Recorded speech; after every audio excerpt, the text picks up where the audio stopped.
बिस्मिल्लाहिर्रहमानिर्रहीम। अस्सलाम वालेकुम। क्लास 9 चैप्टर 2, हमारे इस चैप्टर 2 का आज दूसरा लेक्चर है और 12th लेक्चर है। हमने दूसरा चैप्टर स्टार्ट किया था, चैप्टर का नाम है सॉल्विंग ए बायोलॉजिकल प्रॉब्लम। पिछले लेक्चर में हमने बायोलॉजिकल प्रॉब्लम को डिस्कस किया था कि ऐसा कोई सा भी मसला या बीमारी जो एक लिविंग ऑर्गेनिज्म से दूसरे लिविंग ऑर्गेनिज्म को हो, उसे हम बायोलॉजिकल प्रॉब्लम कहते हैं। या माहौल के किसी भी फैक्टर या चीजों की वजह से या पॉल्यूटेंट्स की वजह से अगर किसी जानदार को मसला हो या बीमारी हो, that is also called as biological problem. फिर एक साइंसी तरीकेकार है कि उस बायोलॉजिकल प्रॉब्लम को सॉल्व कैसे करना है, तो उस मसले का हल निकालना या उस मसले को हल करना is called as biological method. उसको हम बायोलॉजिकल मेथड कहते हैं। उस बायोलॉजिकल मेथड के 7 स्टेप्स हैं। पहला स्टेप ऑब्जर्वेशन है, इसे हमने डिस्कस कर लिया है। ऑब्जर्वेशन कहते हैं जो मसला है उस बारे में आप मालूमात जमा करने लगते हैं, तो आपका उस मसले के बारे में मालूमात के जमा करने को ऑब्जर्वेशन कहते हैं। और वहां पे आप मालूमात किस तरह से जमा करते हैं, आपको उसके बारे में लोगों से भी पूछना होगा, आसपास के जराए हैं, लोग हैं और आपकी एनवायरनमेंट है, सब कुछ देख के, सुन के, टेस्ट करके, यानी कि आप अपनी 5 सेंसेस यूज करके, आंख, नाक, कान, जुबान, जिल्द, ये यूज करके आप ये अंदाजा लगाते हैं कि किस तरह की भी आपको मालूमात मिलती है, उस मसले के बारे में आप जमा करते हैं। That is discussed known as observation. इसको ऑलरेडी हमने डिस्कस कर लिया है पिछले टॉपिक में, चैप्टर में, टॉपिक में वो ऑब्जर्वेशन का। आज हम इसका दूसरा, तीसरा और फर्दर जितने भी स्टेप्स हैं उनको डिस्कस करते हैं, जो कि hypothesis, deduction, experiment, result, theory, law, और यूं ही तरतीब के साथ आपने एक स्टेप से होके जाएंगे। ऐसा नहीं हो सकता कि ऑब्जर्वेशन के बाद आप डायरेक्ट डिडक्शन या आप डायरेक्ट रिजल्ट, नहीं।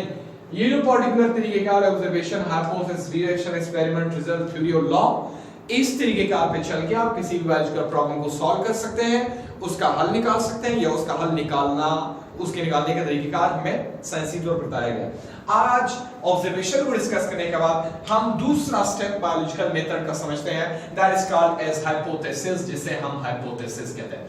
हाइपोथेसिस क्या है, देखें जी, मैं सिंपल आपको समझाता हूं कि अगर कोई मसला है और उस मसले के बारे में आपको कई मालूमात, और आपने मालूमात भी जमा की हैं, लोगों से भी सुना, अपना भी ऑब्जर्व किया, जो भी कोई चीज आपको मालूमात उस मसले के बारे में मिली, वो ऑब्जर्वेशन। अब हाइपोथेसिस क्या है, आप एक फर्जी और अपनी अकल और ख्याल के मुताबिक, अपनी अकल और ख्याल के मुताबिक किस पॉइंट को इसका हल समझते हैं, वो जो आपके जहन के मुताबिक उस मसले का हल है, that is called as your hypothesis. इसको हम हाइपोथेसिस कहते हैं।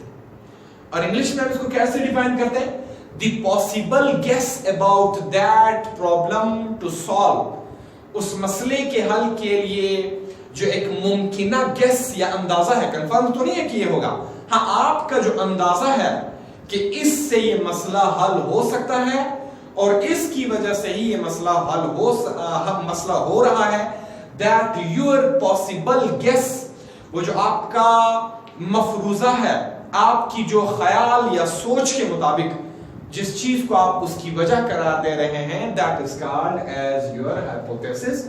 उसको हम हाइपोथेसिस कहते हैं। तो इसको डिफाइन करते हैं, the possible guess, the possible guess. देखिए, गेस मींस आप कंफर्म नहीं कि इसका ये हल होगा, लेकिन आपका एक अंदाजा है, आपका एक अंदाजा है जिसको आप समझते हैं कि ये इस चीज की, ये इस बीमारी या इस परेशानी की वजह हो सकता है। द पॉसिबल गेस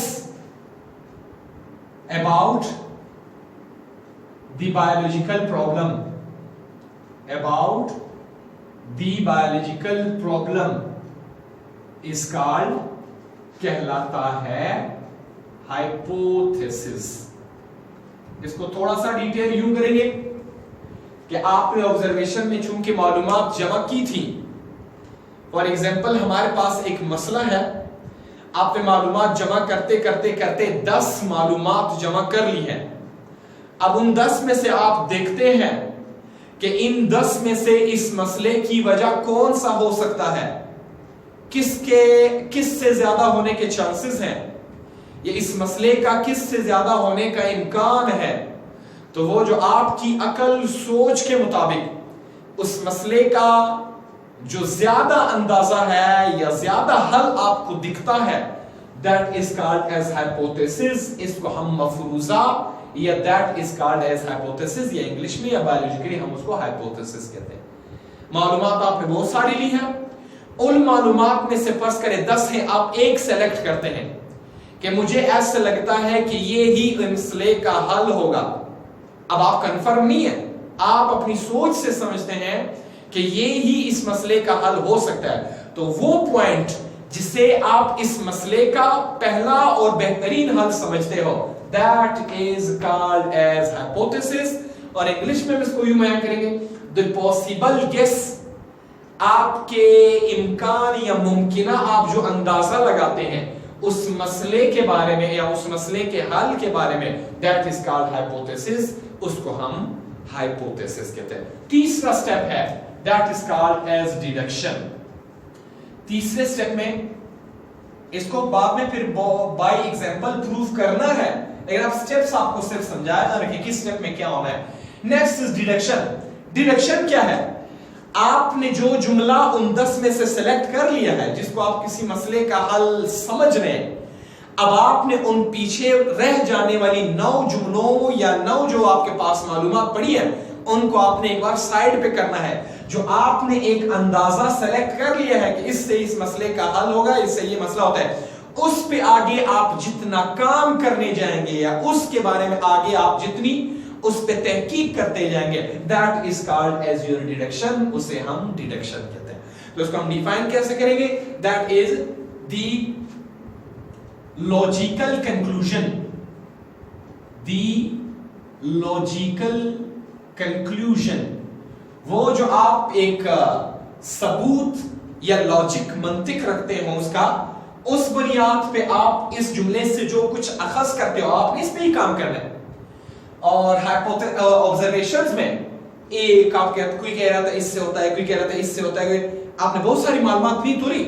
अब आपकी मर्जी है उन 10 में से आप किसको वाकई कोई अच्छा वैलिड पॉइंट समझते हैं, मुमकिना या अंदाजा आपका है जो जिससे वो मसला हो रहा है, वो जो आपने अंदाजा सेलेक्ट किया है वो आपका हाइपोथेसिस है। अब उसी अंदाजे पे ही आपने काम करना है और आपकी जो सोच के मुताबिक इस मसले का हल ये हो सकता है, फर्दर आपने उसी पे डिस्कस करना है। तो जिसको आप डिस्कस करने जा रहे हैं दैट इज डिडक्शन। तो the logical conclusion drawn from hypothesis, वो जो आपने हाइपोथेसिस सेलेक्ट की है, द पॉसिबल गेस, ठीक है, इसमें आपका जो अंदाजा है जिसको आपने सेलेक्ट किया है, अब the logical conclusion drawn from hypothesis is called, इसको हम कहते हैं डिडक्शन। अब आप कहते हैं कि ठीक है मैं ये समझता हूं कि ये इस मसले का हल है, अब उसी मसले में आगे आप क्या मजीद डिस्कस करने जाते हैं कि ठीक है अगर इस चीज से हो रहा है तो फिर ऐसा होना चाहिए, ऐसा भी होना चाहिए, ऐसा होगा वैसा होगा। तो ऐसा और वैसा इसी एक ही जुमले के अंदर अगर आप मजीद उसको खोलते हैं, उस पे काम करते हो, that is called as a deduction, that is your logical conclusion. आपने इस डिडक्शन को हाइपोथेसिस से निकालना है और हाइपोथेसिस में आपने अंदाजतन, कंफर्म नहीं, अंदाजतन आपने एक जुमला सेलेक्ट किया है, तो उस एक जुमले को आगे आप उस पे मजीद काम करते हैं और ये कहते हो कि अगर ऐसा है वाकई उससे हो रहा है तो फिर ये होना चाहिए, अगर इससे हो रहा है तो फिर ऐसा होना चाहिए, तो ऐसा और इस तरह होना, that is also the part of deduction. Here we use यहां पे हम इस्तेमाल करते हैं इफ एंड देन, इफ और देन और वेदर या देन, ठीक है। तो यहां पे आप यूज करते हैं इफ एंड देन। इफ का मतलब है अगर, देन का मतलब है फिर। तो अगर आपने ये जुमला सेलेक्ट कर लिया है, हाइपोथेसिस से निकाल लिया है, अब फिर आप कहते हैं अगर ऐसा है, जो आपकी सोच है, अगर ऐसा है तो फिर यूं होना है या ऐसा होना चाहिए, और आया अगर ऐसे है तो फिर ऐसा होगा या इस तरह होना चाहिए। तो अगर, मगर या फिर में जब आप जुमले या आपकी सेलेक्ट की गई हाइपोथेसिस को डिस्कस करते हैं, that is called as your deduction, इसको आपका डिडक्शन कहते हैं। हाइपोथेसिस से आपने जो कुछ अपने लिए अखज़ किया है, that is called your deduction. उसके बाद डिडक्शन है। फोर्थ इज, चौथा स्टेप है, that is called as experiment. चौथे स्टेप में आप एक्सपेरिमेंट करते हैं। एक्सपेरिमेंट क्या है? अब तीसरे स्टेप तक आप सिर्फ बातें आ रही थी, नोट कर रहे थे मसाइल, इससे सुना उससे सुना, अपना काम किया, अंदाजा लगाइए मुझे। अब इस मसले में वो बातें उस हद तक ठीक है, अब यहां पे आपने प्रैक्टिकल या अमली काम शुरू करना है। उसको साबित करने के लिए वो जो बातें आपने डिडक्शन में ली, आपने जो जुमला सेलेक्ट किया है, उसको आप अब कैसा साबित करेंगे, और आपने जब उस पे प्रैक्टिकल काम शुरू कर दिया, that your practical work on deduction and hypothesis is called as experiment, that is known as experiment. The practical work, practical अमली को कहते हैं। अब तक सिर्फ बातें थी, ये मसला इसकी वजह से, ये मसला जरासीम की वजह से, ये मसला बैक्टीरिया, ये बीमारी बैक्टीरिया की वजह से, अब कंफर्म नहीं था। फिर यहाँ पे दूसरे में आपने डिडक्शन करी कि अगर बैक्टीरिया की वजह से होता है तो बैक्टीरिया को उसमें मौजूद होना चाहिए, बैक्टीरिया को वहां रहना चाहिए, बैक्टीरिया को वहां पे उसमें उसके अंदर नस्ल बढ़ाए, ये ऐसा वैसा। अब उसके बाद वो बातें खत्म, अब एक्सपेरिमेंटल वर्क जो प्रैक्टिकली आप अमली काम करने लगते हो, that is your experiment. So the practical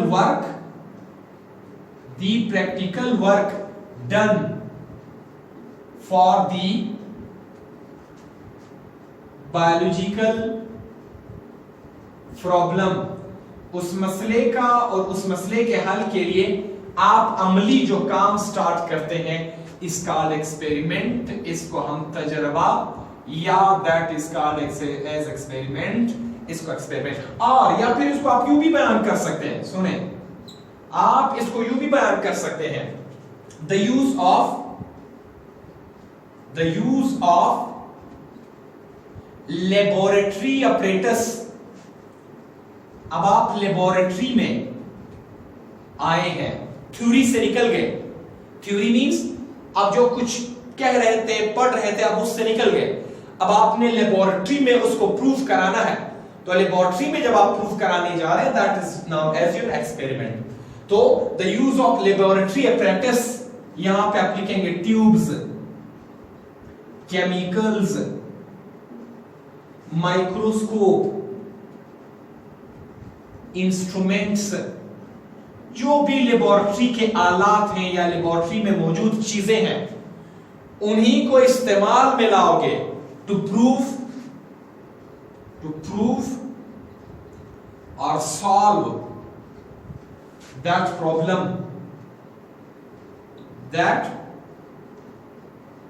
problem, और टू वेरीफाई, या तस्दीक करना या साबित करना, the hypothesis and deduction, the hypothesis and deduction, ये है इसकी अच्छी सी डिफिनेशन। फिर समझिए स्टेप को।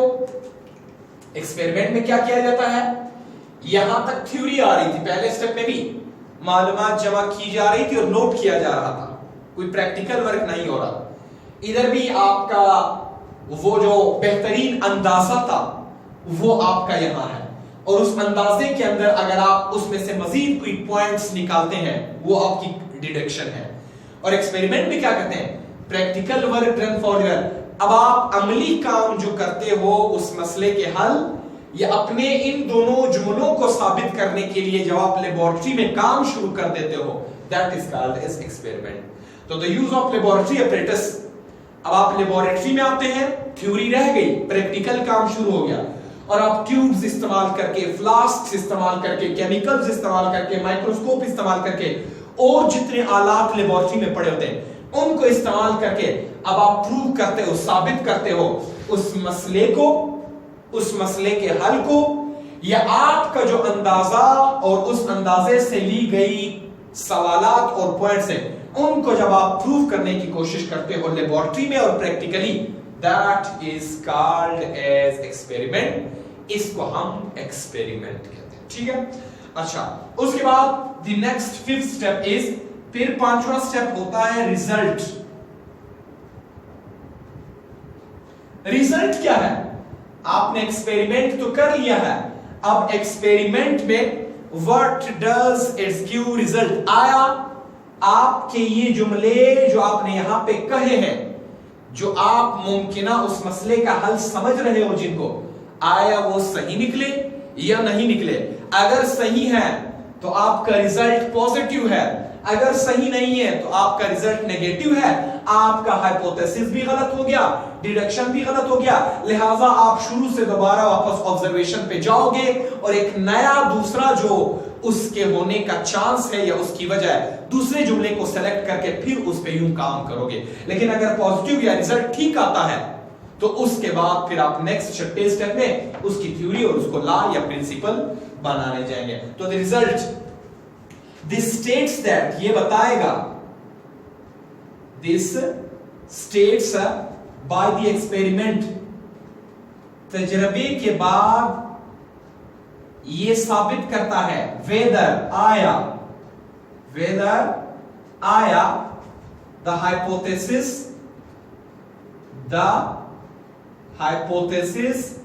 is right کا مطلب ہے پوزیٹیو، ٹھیک ہے، right کا مطلب ہے پوزیٹیو، اور wrong یا پھر wrong ہے، wrong کا مطلب نیگیٹو. تو ریزلٹ کا مطلب یہ ہے. اب اس سٹیپ میں کیا کیا جاتا ہے؟ اس سٹیپ میں یہ بتایا جاتا ہے کہ آیا جو ایکسپیریمنٹ کیا گیا، جس ایکسپیریمنٹ میں ہم ہائپوتھیسس اور ڈیڈکشن کو ثابت کرنا چاہتے تھے، وہ ہم نے تجربے سے وہ چیز صحیح ثابت کی، یعنی کہ ہمارا ہائپوتھیسس خیال جو اندازہ تھا وہ صحیح نکلا یا نہیں. اگر صحیح نکلا ہے تو پھر یہ آگے تھیوری کو جائے گی، اگر صحیح نہیں تو then we will be again select another hypothesis، پھر دوسرا hypothesis select کریں. if the hypothesis، اگر جو hypothesis ہے proves right، صحیح ثابت ہوتا ہے، آپ کا اندازہ اور آپ کا جو سوچ یا خیال تھی اگر وہ ٹھیک نکلتا ہے، if the hypothesis proves right then will be proceed for next step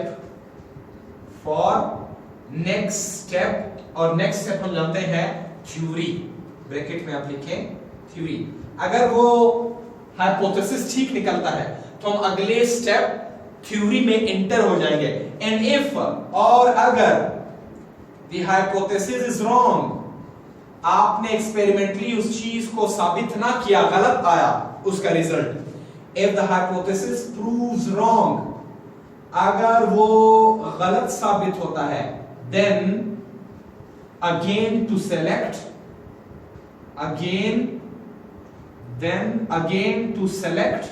اب دوبارہ سیلیکٹ کرنا ہوگا another hypothesis، انہی آبزرویشن میں نئی ہائپوتھیسس نکال کے پھر آپ سارا کام کریں گے. then again to select another possible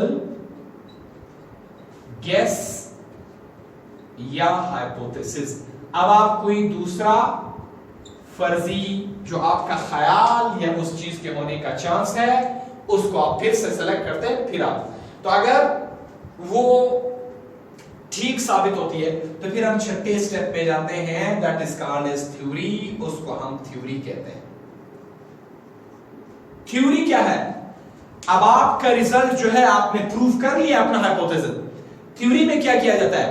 مختلف بایولوجسٹ یا سائنٹسٹ آپ کے اس کام پہ سوالات کریں گے، آپ نے انہی سوالات کا جواب اور انہی کو بھی ان کا پروف دینا ہوگا، اور وہ سائنٹسٹ بھی آپ کے اسی کیے گئے بایولوجیکل میتھڈ کو وہ بھی پروف کرنے کی کوشش کریں گے. اگر ان کا ریزلٹ بھی بار بار پوزیٹیو यानी कि ठीक निकलता है, सही आता है, then this is known as theory। फिर आपका वो जो हाइपोथेसिस, वो आपका स्टेटमेंट जो आपने बयान दिया था, वो जाके थ्योरी बन जाती है। और अगर इस स्टेप में उन दूसरे साइंटिस्ट ने इसको जाके सही प्रूव ना कराया और उन्होंने इस पे एतराज किए या इसको ना माना या इसके दलाइल और सबूत ना दिए, फिर जाके आपकी थ्योरी गलत होगी और दोबारा से आप हाइपोथेसिस से एक नया जुमला निकाल के या सिलेक्ट करके उस पे दोबारा से काम करेंगे। तो theory, if the hypothesis result, जो आपके हाइपोथेसिस का रिजल्ट आया है, इज एक्सेप्टेड एंड प्रूव्ड, वो मान लेते हैं और वो खुद भी साबित कर लेते हैं by other scientist, by other scientist and have no objection and no objection and questions, और उनका कोई एतराज और सवालात न रहे। लोगों ने सवाल पूछे, इसके बारे में तुम्हें मुतमईन किया जाए, उसको जवाब दिए जाए। वो लोग खुद आपकी तरह इस चीज को प्रूव करना चाहे, उनका भी अगर यही रिजल्ट आए तो कोई एतराज ना रहा, प्रूव भी हो गया, उन्होंने भी बार बार कर दिया और सेम रिजल्ट आ रहा है। If the hypothesis result is accepted and proved by other scientists, दूसरे साइंटिस्ट भी उसको प्रूव कर लेते हैं, and have no objections and questions, और उस पे कोई ऑब्जेक्शन यानी कि एतराज और सवालात नहीं है, and gives और देगा the same result, और वो भी आप ही की तरह सेम रिजल्ट देते हैं, this becomes theory, ये जाके थ्योरी बन जाती है, this becomes थ्योरी, या जाके थ्योरी बनती है। तो रिजल्ट आया, थ्योरी कैसे बनी? आपने रिजल्ट में अपने आप हाइपोथेसिस को साबित कराया। अब और जो साइंटिस्ट हैं वो इस हाइपोथेसिस पे, आपने जिसको प्रूव है, वो भी इसी पे सेम प्रोसीजर पे उसको प्रूव करेंगे। उनका भी अगर रिजल्ट सेम आया, दूसरे ने किया उसका भी रिजल्ट सेम आया, तीसरे ने किया सबका रिजल्ट सेम आया, और क्वेश्चन पूछे गए, उनको आंसर किया गया, एतराज था वो एतराज भी खत्म कराया, then it becomes a theory.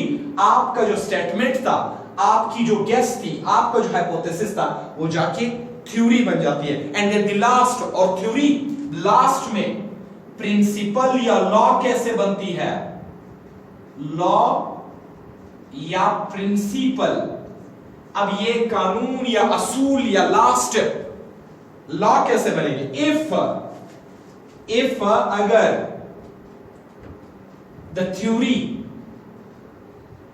if the theory is not rejected for more time, अब वक्त गुजर रहा है और वक्त गुजरने के साथ भी उसको किसी ने गलत साबित ना कराया, क्योंकि जब टाइम गुजरता है, एडवांसमेंट और टेक्नोलॉजी आ रही है, और टेक्नोलॉजी आती है तो नई नई मालूमात, नए नए जहन, नए नए लोग, नई नई मालूमात आ रही हैं। उन लोगों ने भी इसको वैसे ही प्रूव कराया और इसको गलत साबित ना किया। If the theory is not rejected for more time, with advancement, तरक्की के साथ भी, विद एडवांसमेंट, अगर वक्त गुजरा, नई नई तहकीक, चीजें आती गई, फिर भी वो गलत ना हुआ, एंड इज, और लास्ट में ये अहम जुमला है, and is according to natural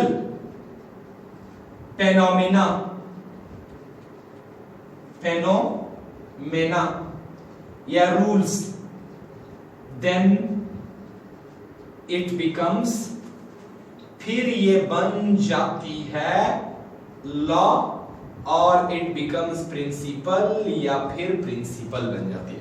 तो इसमें लास्ट में थोड़ा सा रिवाइज नहीं हुआ है।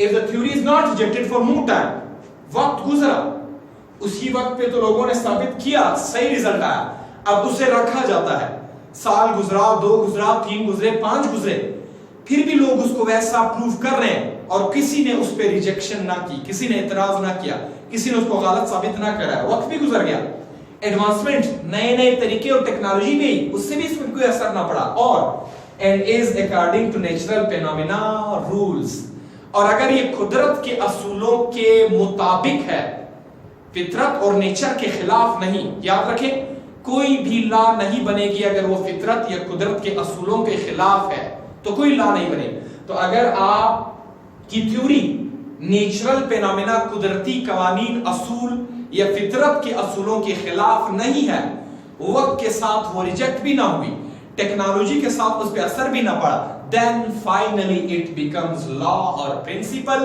پھر جا کے لاسٹ میں وہ آپ کا سٹیٹمنٹ, وہ آپ کی ہائپوتھیسس لا اور پرنسپل بن جاتی ہے. اس کے بعد it will neither be changed, اس کو کبھی نہیں بدلا جا سکتا.